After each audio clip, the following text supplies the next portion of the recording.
Hello friends, कैसे हैं आप सब। तो डियर, आज का जो क्लास है ये क्लास 8 का चैप्टर 1 है आपका राजनीतिक जीवन का।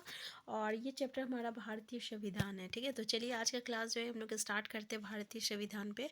तो जो भी इम्पोर्टेंट पॉइंट रहेगा उसी पे हम लोग डिस्कस करेंगे। ठीक है, जैसे कि यहाँ पे बताया गया है कि फुटबॉल का एक नियम है कि गोलकीपर के अलावा और कोई खिलाड़ी गेंद को बाह से नहीं छू सकता। अगर किसी खिलाड़ी की गेंद को छू लेती है तो इसे फॉल या गलत माना जाता है। ठीक है, या और कहने का मतलब ये है कि अगर खिलाड़ी फुटबॉल के हाथों में लेकर एक दूसरे को थामने लगे तो उस खेल को फुटबॉल नहीं माना जाएगा। तो मतलब इसका मतलब ये हुआ कि हर एक खेल का जो है एक नियम होता है। ठीक है, तो ये बस खेल के अकॉर्डिंग बताना चाह रहा है कि हर खेल का नियम है। जैसे क्रिकेट का अलग नियम है, इस फुटबॉल का अलग नियम है। ठीक है, तो वैसे ही किसी देश को संविधान किसी देश को संविधान की ज़रूरत क्यों पड़ती है।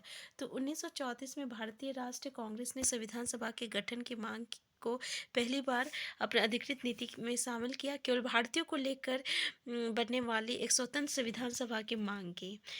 दिसंबर 1946 में संविधान सभा का गठन किया गया था, याद रखिएगा।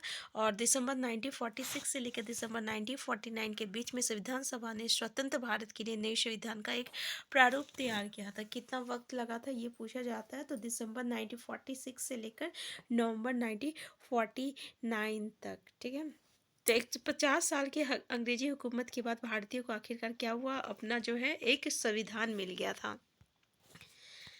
यहाँ पे देखिए क्या बोल रहा है कि आज दुनिया के ज़्यादातर देशों के पास अपना संविधान है। आमतौर पर लोकतांत्रिक देशों के बारे में उम्मीद की जाती है, मतलब लोकतांत्रिक देश है तो उसका अपना संविधान है। और अधिकतर जितने भी देश है उसका जो है अपना एक संविधान है। पहला ये दस्तावेज उन आदर्शों को सूत्रबद्ध करता है कि जिनके आधार पर नागरिक अपने देश से को अपनी इच्छा अपने सपनों के अनुसार रह सकता है। यानी संविधान ही बताता है कि हमारे समाज का मूलभूत स्वरूप क्या हो। देश के भीतर आमतौर पर कोई समुदाय रहते हैं, उनके बीच कई बातें समान होती है, लेकिन जरूरी नहीं कि वो सारे मुद्दे पर एक दूसरे से सहमत हो। संविधान नियमों का एक समूह होता है जिसको एक देश के सभी लोग अपने देश को चलाने के लिए पद्धति के रूप में अपना सकते हैं। इसके जरिए न केवल वो ये तय कर सकते हैं सरकार किसी तरह की होगी, बल्कि उन आदर्शों पर भी एक साझी समझ विकसित करती है जिनकी हमारे पूरे देश में रक्षा की जानी चाहिए। मतलब आप देख सकते हैं कि हमारे देश के भीतर अलग अलग समुदाय हैं और उनके बीच कई बातें जो है कि जो अलग अलग होती है, अलग अलग रीति रिवाज है, अलग अलग उनका रहन सहन है, हर चीज़ अलग है। लेकिन जब भारतीय संविधान की बात करें, ठीक है, तो वो हर किसी को हमें जो है मानना पड़ेगा और ये हर किसी के लिए एक ही है। कहने का मतलब ये है। अब यहाँ पे देखिए लोकतंत्र, नेपाल में लोकतंत्र के लिए कई संघर्ष हो चुका है। 1990 में हुए संघर्ष के बाद लोकतंत्र की स्थापना हुई और यहाँ लोकतांत्रिक व्यवस्था 2002 तक यानी 12 साल कायम रही। ठीक है, 2002 तक। अक्टूबर 2002 में राजा लोकतंत्र ज्ञानेंद्र ने गांव में माओवादी संगठन के बढ़ते प्रभाव का बहाना बनाकर सेना की मदद से सरकार के विभिन्न कामों को अपने कब्जे में लेना शुरू कर दिया। फरवरी 2005 में राजा ने शासन की बागडोर पूरी तरह अपने हाथ में ले लिया था। तो नवंबर 2005 में क्या हुआ था, माओवादियों ने अन्य राजनीतिक दलों के साथ एक 12 सूत्री समझौते पर दस्तखत किया और इस दस्तकों में आम लोगों को लोकतंत्र और अमन चैन बहाल होने की उम्मीद दिखाई दे रही थी। लोकतंत्र के लिए चल रहा ये जन आंदोलन 2006 तक अपने शिखर पर पहुंच चुका था। आंदोलनकारियों ने राजा की ओर से दी गई छोटी मोटी रियायतों को नामंजूर कर दिया और आखिरकार अप्रैल 2006 में राजा को तृतीय संसद बहाल करके राजनीतिक दलों को सरकार बनाने का मौका देना पड़ा। 2008 में राजतंत्र को खत्म करने के बाद नेपाल लोकतंत्र बन गया था। ठीक है, तो आप देख सकते हैं कि 2008 में जो है यहाँ पे राजतंत्र खत्म हो गया था और क्या बना था, लोकतंत्र बना था। राजतंत्र और लोकतंत्र का मतलब तो पता है ना, क्योंकि यहाँ से भी क्वेश्चन पूछा जाता है। अगर राजतंत्र मतलब बोले कि जिसका शासन किसी एक के हाथ पे है, ठीक है, जैसे राजा जो चाहे वो कर सकता है। ठीक है, आप उस पर कोई सवाल जवाब नहीं कर सकते हैं। लेकिन लोकतंत्र मतलब ये लोगों के द्वारा लोगों के लिए लोगों से बनाया गया है। ठीक है, कोई भी नियम बन रहा है या कानून बन रहा है तो उसमें लोगों की सहमति होती है, डायरेक्टली इनडायरेक्टली। अगर अब हम बात करें, अभी मोदी सरकार कुछ नियम बनाता, कुछ भी ऐसा कुछ जैसे कि अभी ओपीएस एनपीएस को हुआ था तो सभी लोग उसका विरोध भी किया। अगर कुछ सही बनाता है तो सब आलोचना भी करते हैं और उससे सराहना भी करते हैं, ठीक है। तो इस तरीके से हम लोग देख सकते हैं, इसको हम लोग लोकतांत्रिक देश कहेंगे। तो 2008 में जो है फाइनली ये राजतंत्र को खत्म करके जो है लोकतंत्र बन गया था। कौन? नेपाल की बातें कर रहा है। यहाँ पे देखिए 1990 में बना नेपाल का पिछला संविधान इस सिद्धांत पर आधारित था कि शासन की सर्वोच्चता सत्ता राजा के पास होगी। 1990 में किसके पास था? राजा के पास था। और 2000 आखिर में राजा का सत्ता को खत्म करके जो है मतलब कि लोकतंत्र जो है यहाँ पे अपनाया गया, ठीक है। तो ये था इसमें, ये समझ में आ गया, ठीक। अब देखिए जिस तरह फुटबॉल में नियम बदलते ही खेल बदल जाता है, वैसे ही क्या है राजतंत्र की जगह, अगर हम बात करें राजतंत्र का नियम कुछ और था, लोकतांत्रिक का नियम कुछ और है, ठीक है। तो राजतंत्र में क्या था? राजतंत्र में भाई अगर सरकार राजा कुछ भी कर रहा है आप उसका कोई भी सवाल जवाब नहीं कर सकते हैं, लेकिन लोकतांत्रिक में ऐसा नहीं है, ठीक है। तो यही कारण है कि नेपाल के लोगों ने 2015 में अपने देश के लिए एक नया संविधान अपनाया, और 2015 में देख लीजिए नेपाल के लोगों ने अपने लिए एक नया संविधान अपनाया था। 2008 में तो वो राजतंत्र को खत्म करके लोकतंत्र को अपनाया था, लेकिन यहाँ पर संविधान 2015 में अपनाया है, ठीक है। संविधान का दूसरा मुख्य उद्देश्य होता है कि देश का राजनीतिक व्यवस्था को तय करना है। नेपाल के पुराने संविधान में कहा गया था कि देश की शासन की बागडोर राजा और मंत्रिपरिषद के हाथ में रहेगी। जिन देशों ने लोकतांत्रिक शासन पद्धति या राज्य व्यवस्था चुनी है वहाँ निर्णय प्रक्रिया के नियम तय करने में संविधान बहुत अहम भूमिका अदा करती है। तो देखिए जैसे कि यहाँ पे बताया गया है कि नेपाल का जो पुराना संविधान था उसके अकॉर्डिंग क्या था कि जितने भी मतलब राज्य का जो मतलब कि देश का जो बागडोर है, शासन का बागडोर किसके हाथ में रहेगा? राजा मंत्री परिषद के हाथ में रहेगा।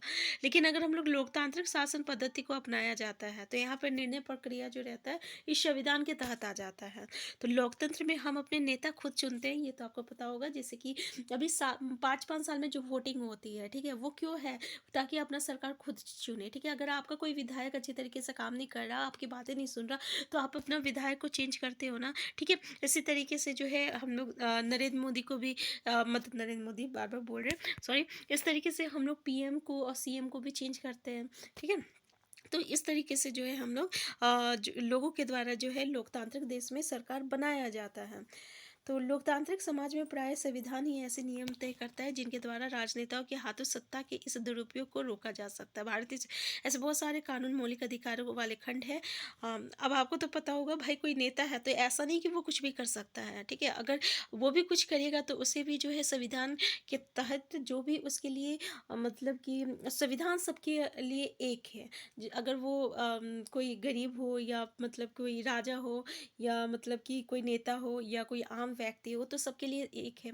अगर कोई यहाँ पे पीएम भी कोई गलत कर दिया तो उसको भी जो है संविधान के अकॉर्डिंग जो है सजा मिलता है, ठीक है। तो कहने का मतलब वही है। अब देखिए लोकतंत्र में संविधान का एक महत्वपूर्ण काम ये होता है कि कोई भी ताकतवर समूह किसी दूसरे या ताकतवर समूह या लोगों के खिलाफ अपनी ताकत का इस्तेमाल नहीं कर सकता है। तो ये चीज़ लोकतंत्र में होता है कि मान लीजिए कोई एक ताकतवर है तो वो दूसरे को जो है किसी भी तरीके से कोई भी हस्तक्षेप नहीं कर सकता है। अब देखिए इस तरह की अस्वस्थ हालत लोकतांत्रिक समाजों में भी पैदा हो सकते हैं जहां बहुमत वाला गुट लगातार ऐसे फैसले लागू कर। अच्छा, इसके लिए हमें थोड़ा सा ये स्टोरी को पढ़ना पड़ेगा, आखिर है क्या। जैसे खेलों की घंटी शुरू होने वाली है, चलो आज कुछ अलग खेलते, बास्केटबॉल नहीं तो हम तो क्रिकेट खेल लेंगे। फिर यहाँ पे हाँ हाँ हम जीत गए, ये तो होना ही था, लड़कों की संख्या कक्षा में ज़्यादा है।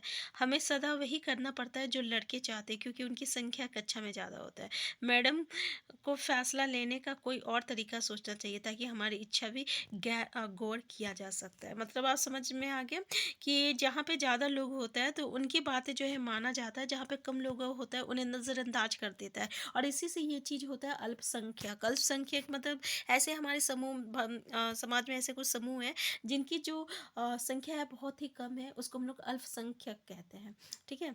तो बहुमत की निर्कुशलता का खतरा हर समाज में बना रहता है। संविधान में दिए गए नियमों से इस बात का ख्याल रखा जाता है कि अल्पसंख्यकों को किसी ऐसा चीज़ में उससे वंचित ना किया जाए जो बहुसंख्यक के लिए समान रूप से उपलब्ध है, ठीक है। तो इस हमारे संविधान में इस बात का भी ध्यान रखा गया है कि अगर बहुसंख्यक के लिए जो नियम है वो चीज़ हमारा अल्पसंख्यक के लिए भी होना चाहिए, ठीक है। और ऐसा कोई भी चीज़ से वो वंचित ना रहे। ये दबदबा एक समुदाय द्वारा दूसरे समुदाय के ऊपर भी बना सकता है, भी हो सकता है, जिसे आंतरिक समुदाय वाचिस कहते हैं, या फिर एक मतलब कहने का इंटर कम्युनिटी और इंटर कम्युनिटी का मतलब क्या हुआ, मतलब कि अगर हम देखें अंतर सामुदायिक और अंत सामुदायिक मतलब क्या होता है, जैसे कि अगर सेम कम्युनिटी में अगर एक जो है दूसरे के ऊपर जो है अपना दबदबा बना के रखा हुआ है, तो उसको हम लोग इंटर कम्युनिटी कहते हैं। अगर हम लोग समुदाय के सॉरी, उसको हम लोग इंट्रा कॉमिटी कहते हैं। और अलग अलग समुदाय जो है, अगर एक समुदाय जो है दूसरे समुदाय के ऊपर जो है दबदबा बना के रख रहा है, तो उसको हम लोग क्या कहते हैं, इंटर कम्युनिटी कहते हैं। ठीक है, जैसे हिंदू हिंदू के बीच में अगर जो है एक दूसरे को दबाने की कोशिश करा, तो इंट्रा कम्युनिटी। अगर हिंदू मुस्लिम के बीच हो जाएगा, तो ये इंटर कम्युनिटी हो जाएगा। तो इसका तीसरा संविधान क्यों होना चाहिए, तो इसका तीसरा महत्वपूर्ण कारण ये है कि हम खुद को अपने आप से बचा सकें। ये बात सुनने में मैं ज़रा अजीब, असल में इसका मतलब ये है कि कई बार हम किसी मुद्दे पर बहुत तीखे ढंग से सोचने लगते हैं। ऐसा विचार हमारे व्यापक हितों के लिए नुकसानदेह है। संविधान हमें ऐसी भावना से बचाने में मदद करता है। ठीक है, जैसे कल की परीक्षा के लिए मुझे तो अध्याय पढ़ने हैं, लेकिन इस समय तो मेरा पसंदीदा टीवी कार्यक्रम आ गया, मैं इसे बिना देखे नहीं रह सकती। पर अगर मैं ऐसा करती हूँ, तो मैं ये दोनों अध्याय नहीं पढ़ाऊँगी। शबनम, तुम परेशान लग रही हो, क्या बात है? मुझे ये टीवी कार्यक्रम देखना है, लेकिन कल मेरी परीक्षा भी है। अगर आप लोग टीवी देखेंगे, तो मेरा भी टीवी देखने को मन करेगा। मुझे एक बात सूझ रही है, अगर आज की रात कोई भी टीवी ना देखे सर। अच्छा हुआ कल मैंने कल टेलीविज़न नहीं देखा। उन आखिरी 2 अध्याय में से इतने सारे सवाल आए हैं। अच्छा, इसमें से कुछ ख़ास इम्पोर्टेंट नहीं है, ठीक है? इसलिए इसको हम लोग स्किप करते हैं।